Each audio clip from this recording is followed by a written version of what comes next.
أعوذ بالله من شرور أنفسنا ومن سيئات أعمالنا من يهده الله فلا مضل له ومن يضلل فلا هادي له وأشهد أن لا إله إلا الله وحده لا شريك له وأشهد أن محمدا عبده ورسوله أما بعد فإن أصدق الحديث كتاب الله وخير الهدي هدي محمد صلى الله عليه وآله وسلم وشر الأمور محدثاتها فإن كل محدثة بدعة وكل بدعة ضلالة وكل ضلالة في النار. باين هكا السلام عليكم ورحمة الله وبركاته. وعليكم السلام ورحمة الله وبركاته. بركة مدساك سادوا أولنا مجلسي ميتارن البركة أولنا مسلاتين عثمان ابن عفان لكينا قدن قيا أتشكين وانا قرينا كانوا أولنا يمتشي من البركة نجمع يومنا قوما يومنا ترى قوة الرجب hijirar manzo sallallahu alaihi wa sallama 1443 wanda kuma yake daidai da 11 ga watan biyu shekara ta miladiya ta 2022 a wannan majalisi na mako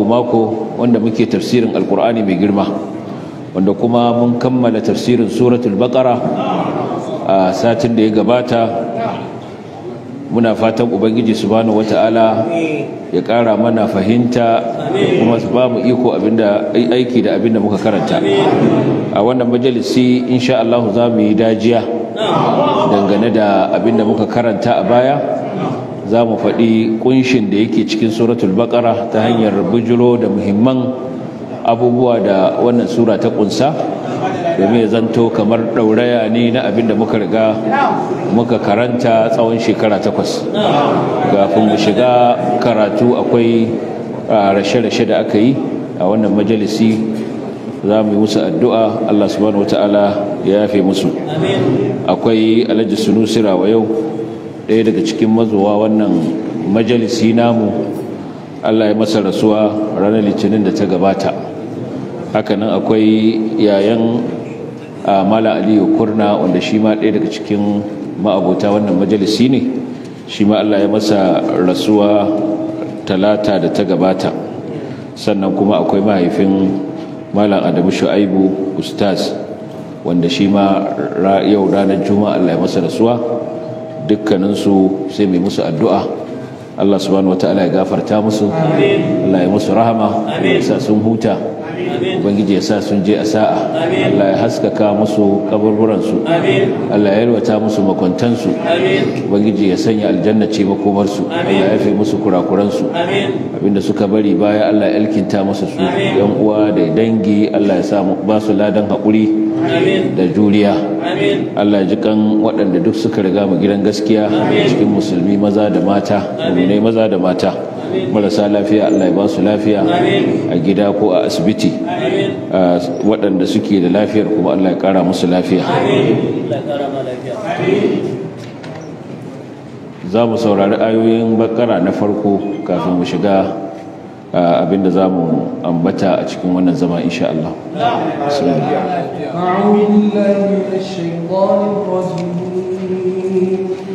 بسم الله الرحمن الرحيم.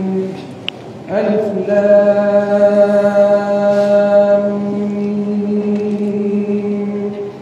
ذلك الكتاب لا ريب فيه هدى للمتقين الذين يؤمنون بالغيب ويقيمون الصلاة ومما رزقناهم ينفقون والذين يؤمنون بما أنزل إليك وما أنزل من قبلك وبالآخرة هم يوقنون أولئك على هدى من ربهم وأولئك هم المفلحون.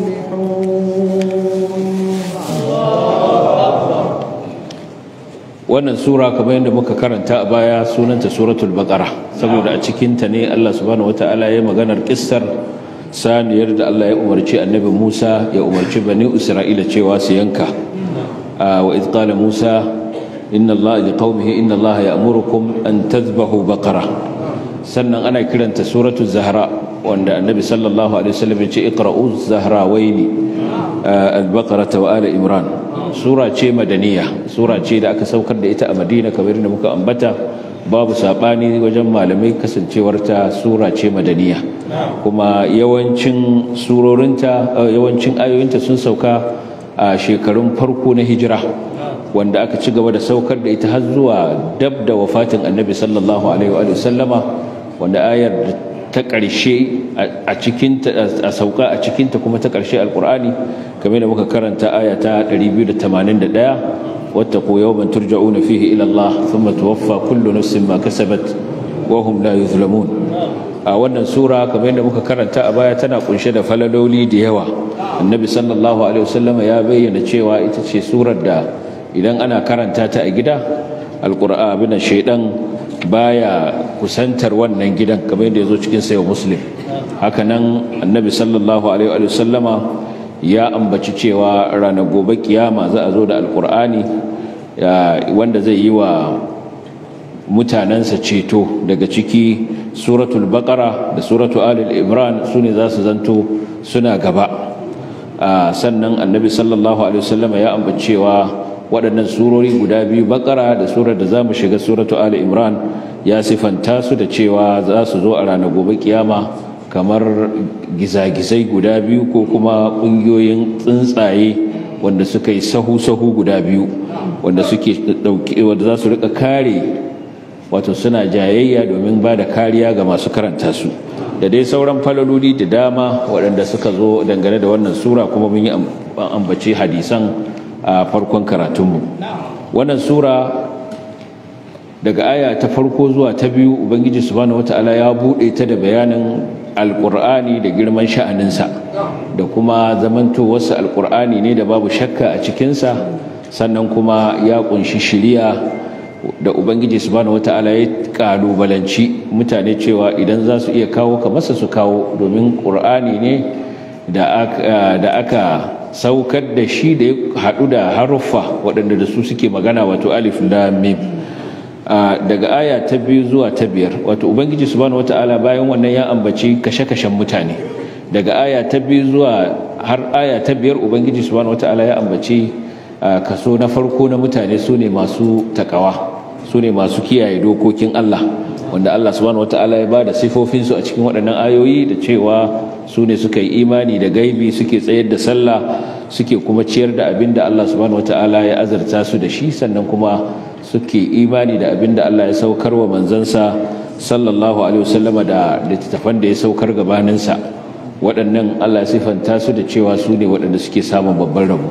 Sannan daga aya ta 6 zuwa ta 7 ubangiji subhanahu wata'ala ya yi maganar kaso na biyu na mutane, su ne kafirai waɗanda suka kafircewa Allah a zahirinsu da baɗininsu, wato a fili da kuma a ɓoye,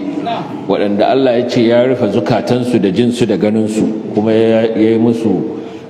alkawarin azaba mai girma ranar gobe kiyama. Sannan daga aya ta 8 zuwa aya ta 20 duka ayoyi ne da Allah subhanahu wata'ala ya magana akan munafikai, da ubangiji subhanahu wata'ala ya bayyana su da cewa su ne waɗanda suke bayyana imaninsu ta hanyar yaudara, amma a cikin zukatansu ba muminai bane, sun hada sifar kafirci da kuma sifar yaudara. Aka sifanta su da cewa waɗanda suna tattare da cuta ta zukata, sannan kuma mabarnata ne a bayan ƙasa da sunan gyara. Ubangiji ya faɗi sifofinsu miyagu da ƙarya da yaudara a cikin waɗannan ayoyi, kuma Allah subhanahu wataala ya bada misalai na halayensu da kuma mummunan ƙarshensu. Sannan daga aya ta 21 har zuwa aya ta 24 ubangiji subhanahu wata'ala yayi kira zuwa ga mutane kafatan gaba daya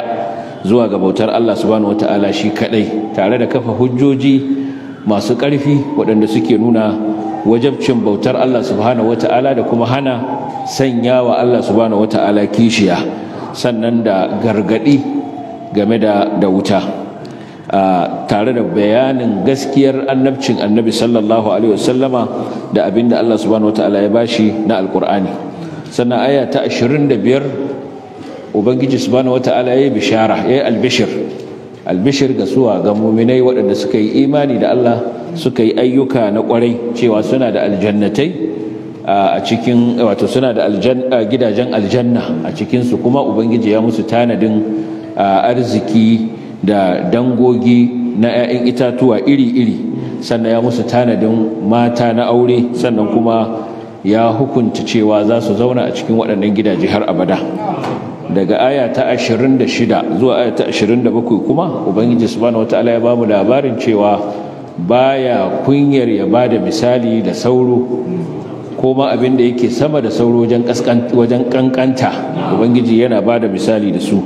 saboda a cikin wannan misalin akwai abin da yake na shari'a, kuma mu'minai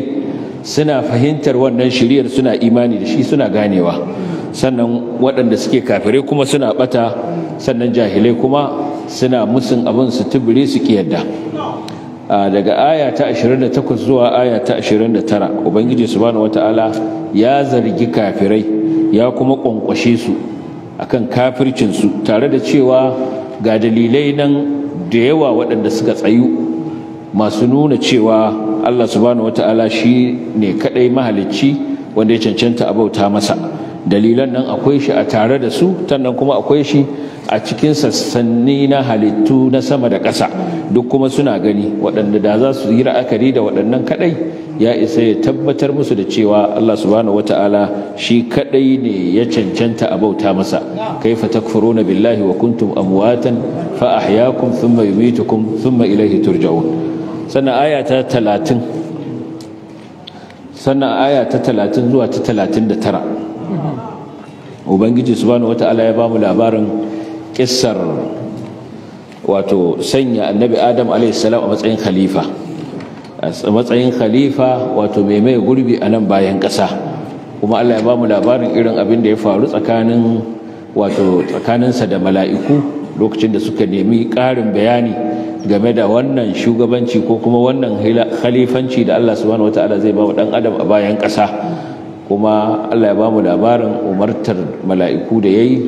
da iblis kan cewa su yi wa annabi adam sujjada, suka yi. Iblis ya kiyaye kashi ƙasa ce ba zai masa sujjada ba. Allah subhanahu wataala ya bamu labarin yadda ya saukar da annabi adam ya zaunar da shi a gidan aljanna shi da matarsa,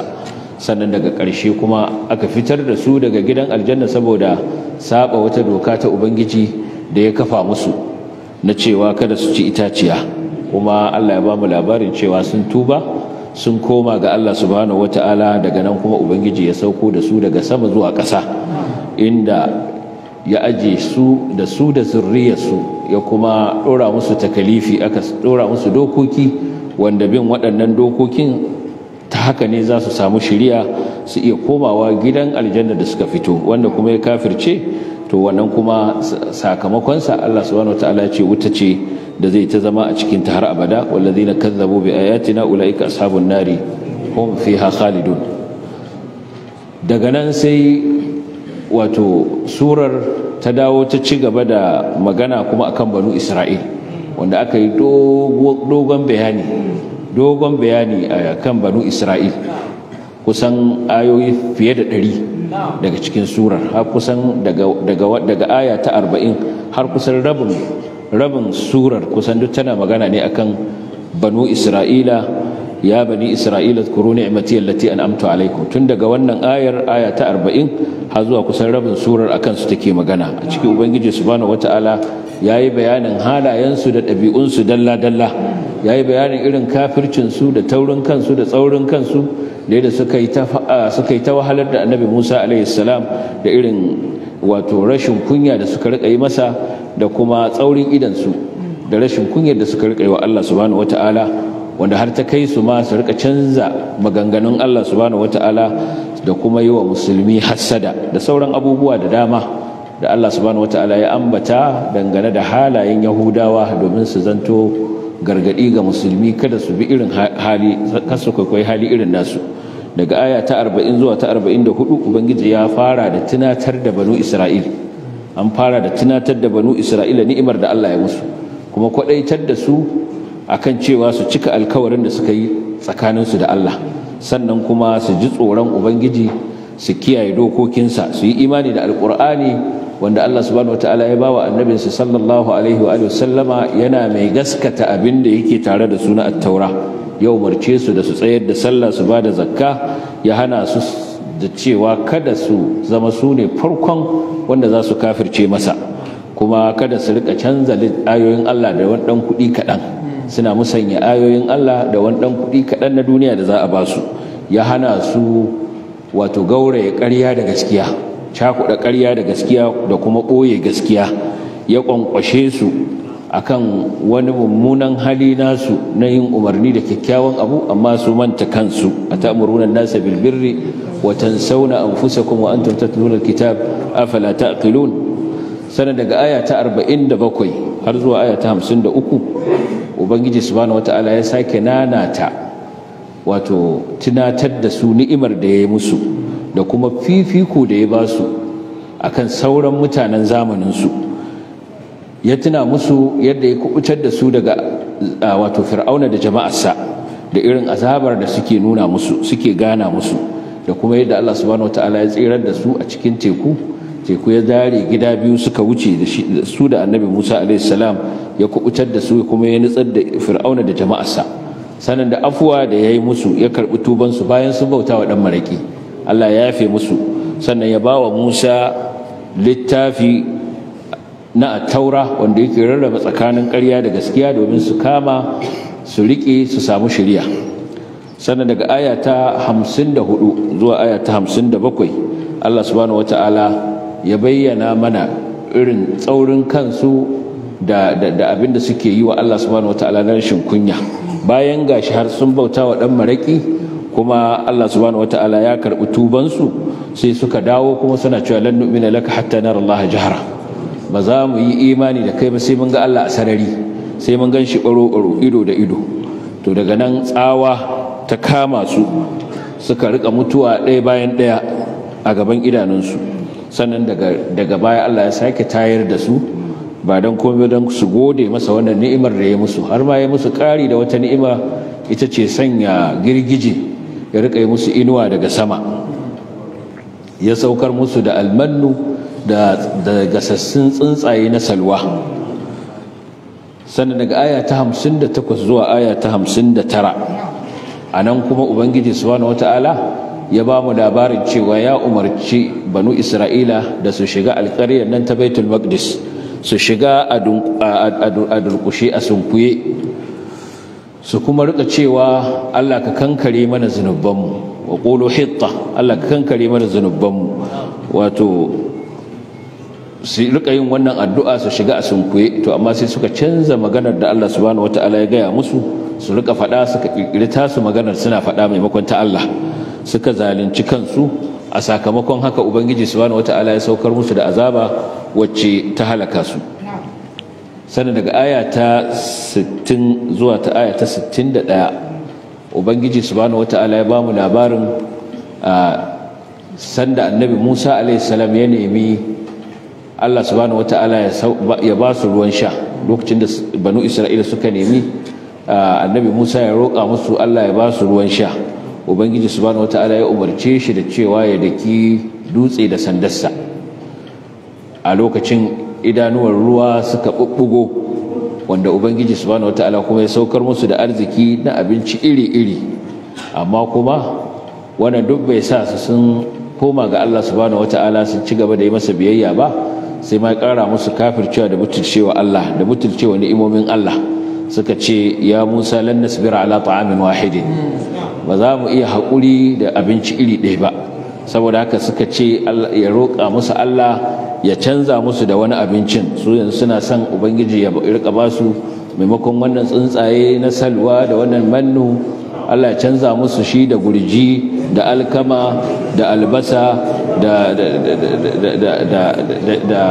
abin nan, da alkama da albasa da wake. Suka ce su wannan suke so ubangiji ya ba su. Allah subhanahu wataala ce atastabdiluna alladhi huwa adna bil ladhi huwa khair, yanzu kwa canza wanda yake mafi alkhairi da wanda yake mafi kaskanci. To uqubar da Allah ya musu na sanya musu kaskanci da da wulakanci ya kuma yi fushi da su saboda kafircin su da yadda suka rika kashe annabawa. A aya ta 62 ubangiji subhanahu wataala ya bayyana mana cewa dukkan wani wanda ya yi imani da Allah, ya yi imani da ranar lahira, ya yi aiki na kwarai daga kowace ƙungiya ya fito, innal ladhina amanu wal ladhina hadu wan nasara was sabiina man amana billahi wal yawmil akhir wa amila salihan falahum ajruhum inda rabbihim wala khawfun alaihim wala hum yahzanun. Allah ce duk waɗanda suka yi imani daga kowace irin ƙungiya suka yi imani da Allah, suka kaɗai tashi, suka yarda da saƙon da ya aiko annabawansa da shi, suka yarda da ranar lahira, to wannan suna da sakamako gurin ubangiji, sakamakon su yana nan wajen ubangijinsu. Sannan daga aya ta 33 zuwa aya ta 63 zuwa aya ta 64 ubangiji ya ba mu labarin wato alkawari da yayi da banu Isra'ila,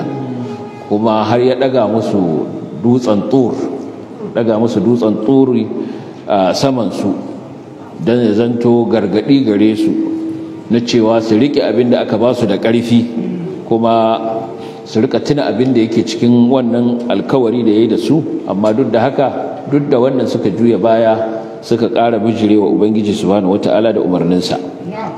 Sannan a cikin aya ta 65 zuwa ta 66 ubangiji subhanahu wata'ala ya tunatar da su irin ƙetare iyaka da suka rika yi dangane da sha'anin ranar asabar da Allah subhanahu wata'ala ya haramta musu yin su a cikin wannan ranar, amma wannan umarni ma ba su bi shi ba, suka rika saba masa, suka rika wayo, suka rika dabara ta yin su din ta wata hanya a fakaice. Ubangiji ya tuna musu kuma falalar da ya musu da kuma kariyar da ya ba su daga asara, amma kuma duk da haka wannan bai sa sun kiyaye dokar Allah ba. Daga baya Allah subhanahu wataala ya shafe wasu, ya mai da su birrai kaskantattu, kuma ya sanya wannan ya zanto uquba gare su kuma darasi ga waɗanda za su zo bayan su. Aya ta 67 zuwa aya ta 77 anan ubangiji subhanahu wataala ya bada labarin kissar saniya, lokacin da aka yi kisan kai a cikinsu, aka rasa wanda ya yi kisan kai, suka zo suka gaya annabi Musa a.s. Allah ya umarce shi ya gaya musu cewa su yanka saniya. To amma maimakon su bi umarnin Allah subhanahu wataala kai tsaye su je su yi abin da aka sa su, sai suka tsaya suna yin wani tambayoyi na kwakwafi, tambayoyi na ta'annuti na ƙure, wanda wannan ya sa Allah subhanahu wataala ya ta tsananta musu, wanda ƙarshe kamar ba za su yi ba har suka yanka, kuma Allah subhanahu wataala ya tayar musu da wannan mamaci, yayi kuma faɗi yadda aka yi ya mutu, wanda ya kashe shi. Sannan ubangiji ya bayyana irin yadda zuciyarsu ta kashe, duk da irin waɗannan ayoyi da suka rika gani a gabansu suna faruwa, amma wannan bai sa zuciyarsu ta yi laushi ba, zuciyarsu ta ci gaba da ƙeƙashewa, har ma ubangiji ya sifanta ƙeƙashewar zuciyarsu da duwatsu. Aka ce amma sun mafi duwatsu ƙeƙashewa, saboda shi dutse wani lokaci kamar yadda Allah subhanahu wataala yake faɗa, da shi aka saukar ma da wannan saƙo to da ya daddare saboda tsoron Allah.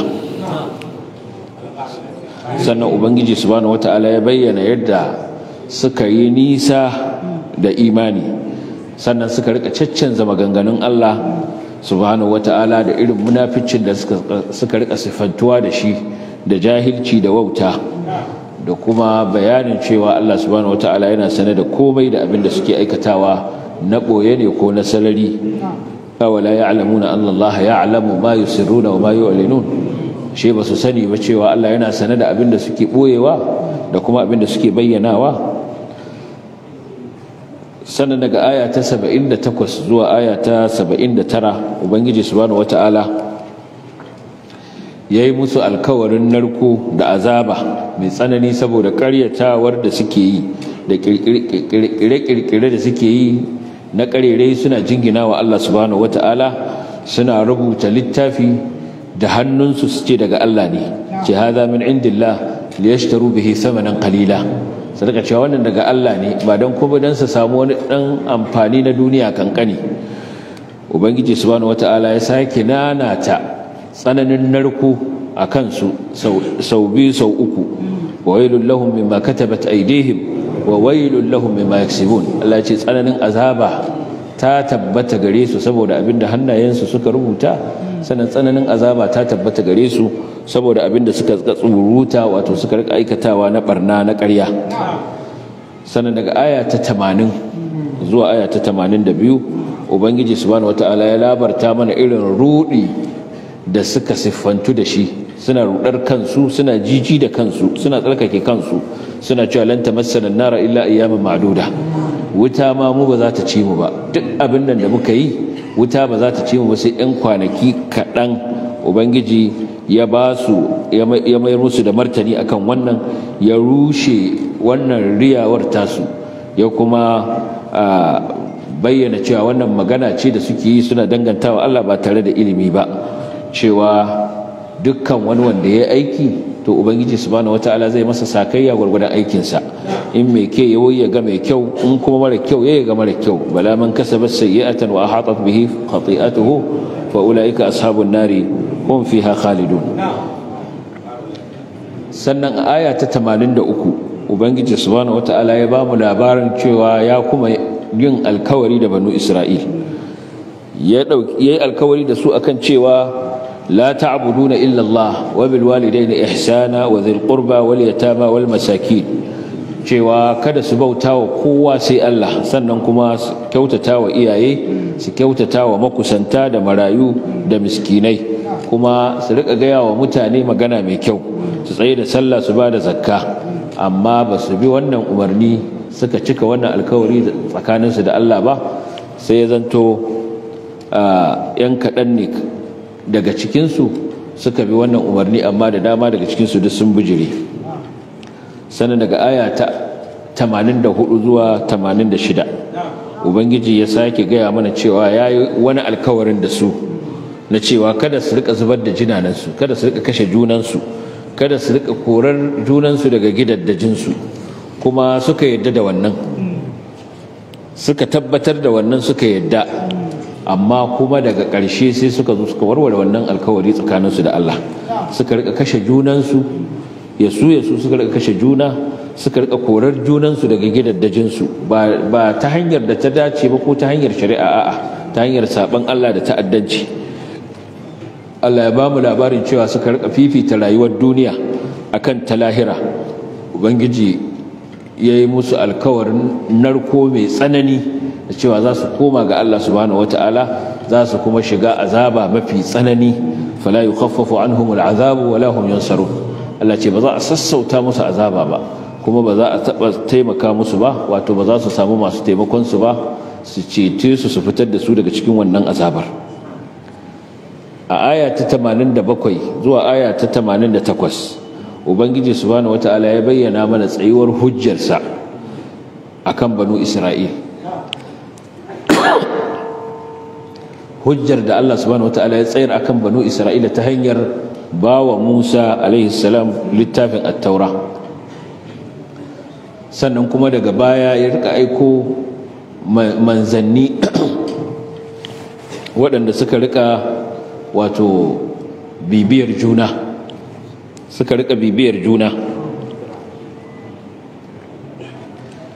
wanda kuma dukkaninsu daga cikin banu Isra'ila din Allah ya rika aiko su har zuwa na ƙarshen su shine annabi Isa alaihi salam, wanda shi ma kuma Allah subhanahu wataala ya hada shi da hujjoji bayyanannu, kuma sannan ya karfafe shi da ruhul qudus wato mala'ika jibril. Duk da wannan jerin gwanan manzannin Allah da suka yi ta zuwa musu, amma wannan bai amfane su ba, bai sa zukatansu sun yi laushi ba, bai sa sun rusuna sun koma ga Allah ba. A'a, sai suka rika yi wato annabawan Allah da manzanninsa girman kai, suka rika ƙaryata wasu, fariqan kadzabtum wa fariqan taqtulun, suka rika ƙaryata wasu kuma suna ma kashe su, suka ma ce su zukatansu a rurrufe suke. wa qalu qulubuna ghulf, Allah ce bal la'anahum Allah bi kufrihim fa qalilan ma yu'minun. Allah ce a'a, Allah ne ya la'ance su saboda kafircin su, kuma kadan ne daga cikin su ke imani. To daga aya ta 89 zuwa aya ta 90 Allah subhanahu wataala ya bayyana kafircin su da yadda suke kafircewa alqur'ani wanda alqur'anin nan yana gaskata abin da ke tare da suna at-taura, bayan kuma suna sane da cewa alqur'ani gaskiya ne, annabi gaskiya ne, cewa daga Allah subhanahu wataala suke, abinda annabi ya zo da shi da abinda alqur'ani ya kunsa duka gaskiya ne. Sun san da wannan, amma saboda hassada da kiyayya da zalunci yasa suka imani da annabi sallallahu alaihi wa sallama. Wannan ta sa ubangiji yayi fushi da su, ya kuma yi musu alkawarin azaba mai radadi. A aya ta 91 ubangiji subhanahu wataala ya ainihin zarge su, ya soke su da rukun dan maraki da suka yi a matsayin abin bauta, tare da abinda annabi Isa alaihi salam ya zo musu da shi na hujjoji waɗanda suke tabbatar da kadaitakar Allah subhanahu wataala da wajabcin a kadaita Allah subhanahu wataala a masa ikhlasi wajen bautarsa, kada a bauta ma wani sai shi kadai. Amma duk da wannan bai hana su riki dan maraki su bauta masa ba Allah ba. Sannan aya ta 93 nan ma ubangiji subhanahu wataala ya tunatar da su wani alkawarin da yayi da su, wanda har ta sa ya tsoratar da su da daga musu dutsen dur saman su, ba don kuma don su rike abin da ya ba su na attaura gangam da ƙarfi, su kuma saurari abin da ake gaya musu, amma kuma sai suka bijire, suka taurare, suka yi wa Allah taurin kai, suka rika cewa sami'na wa asaina, mun ji mun ki, mun ji mun saba. Suka kwallafa zuciyarsu ga bautar dan maraki da san bauta masa da shirka da Allah. To ina zaka hada wannan da imani da Allah ya ce su yi? Sannan aya ta 94 zuwa aya ta 96 ubangiji subhanahu wataala ya ba mu labarin irin ƙaryar da suka rika yadawa na cewa gidan lahira nasu ne su kadai, babu mai shiga aljanna sai su kadai. Ubangiji ya mayar musu da martani cewa in lahira ta su ce su kadai za su more a can, to su yi burin mutuwa in har da gaske suke,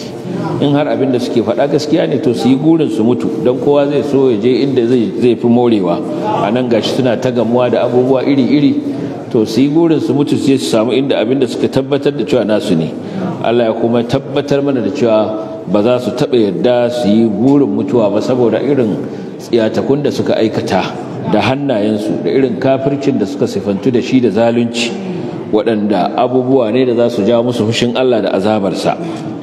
Balma ubangiji ya bayyana cewa sun fi kowa tsananin kwaɗayin rayuwa, za su so ma a ce ɗayansu ya shekara 1000 bai mutu ba. Daga aya ta 97 zuwa 98 ubangiji ya bayyana irin yadda banu Isra'ila Yahudu suke nuna ƙiyayyarsu ga Jibrilu alaihi salam, cewa Jibrilu maƙiyinsu ne, wai shi yake saukar musu da azaba. Kuma Allah subhanahu wata'ala ya nuna musu in haka ne, shi ma Allah maƙiyinsu ne, kuma maƙiyin dukkan wani kafiri ne. Allah ce man kana aduwwan lillahi wa mala'ikatihi wa rusulihi wa Jibrila wa Mikala fa inna Allaha aduwwun lil kafirin. Sannan aya ta 99 anan kuma ubangiji subhanahu wataala ya bayyana mana irin yadda suke ƙaryata manzo sallallahu alaihi wasallama, irin da banu Isra'ila suke ƙaryata annabi sallallahu alaihi wasallama, wanda ya zo musu da abin da yake gaskata abin da yake tare da su na attaura, labaran da suke cikin attaura na annabawan Allah, alƙur'anin da annabi sallallahu alaihi wasallam ya zo da shi yana tattare da bayyana wannan abun da gaskata shi. Amma duk da wannan sai suka yi jifa da littafin Allah subhanahu wataala wanda shine alƙur'ani, suka jefa su bayan su kamar ma da dai ba su san abin da yake dauke da shi na gaskiya ba. A aya ta 100 zuwa 103 ubangiji ya bayyana mana sakamakon jifa da suka yi da littafin Allah wanda annabi sallallahu alaihi wasallam ya zo musu da shi shine alqur'ani, sai suka koma suka rike abin da shaydanu suke